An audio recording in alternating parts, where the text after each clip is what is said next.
And let's have a closer look at those front pages, starting with the Times, Cressida. OK, number 10, backs threat to leave rights convention.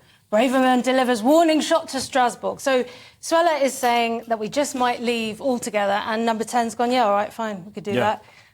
We had the hearing's going to start on October the 9th with the Supreme Court deciding on whether or not we can do the Rwanda plan. We've been thwarted thus far, but I mean, it might be that we can. We might find out by November that we can start sending people to Rwanda, but Braverman thinks, no, we won't get away with it. They'll stop us again. There'll be more challenges.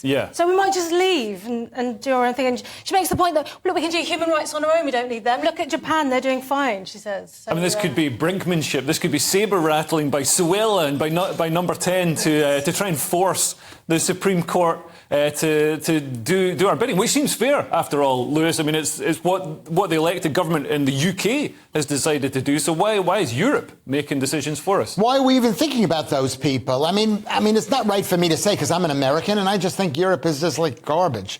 And I just think that way. It's got worse since you arrived, obviously. Well, it has in a way. I mean, when I was growing up, we thought, oh, those Europeans were. Well, even in America, there's a huge group of people who thought that there's something dodgy about those people. They were just like German nudists. They didn't shave under their arms.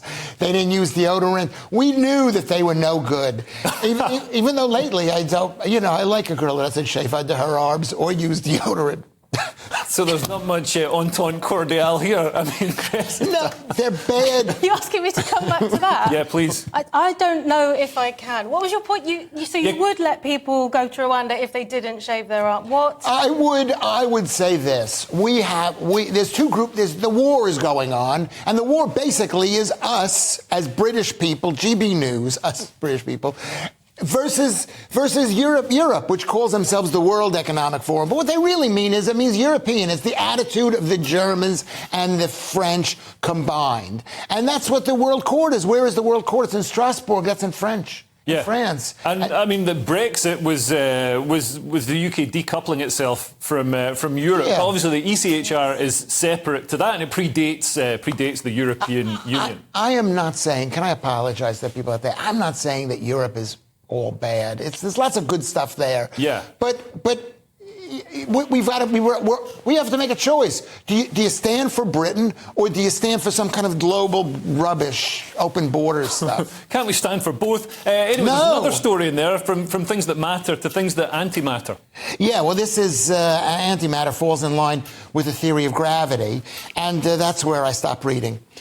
Basically, because anytime you mention gravity, you know you're dealing with Sir Isaac Newton, and that's 400 years ago. It's like let's do the history of music and stop with Mozart. No, there's been lots of stuff. There's Puff Daddy, and there's Elton John. You use a new type of gravity.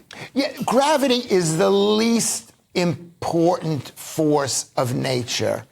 There's the electrical bond, there's nuclear bond. Gravity is, look what I'm doing. I'm moving my arm. But getting away from your mad ramblings, I mean, Cressida, they've found that antimatter is subject to gravity.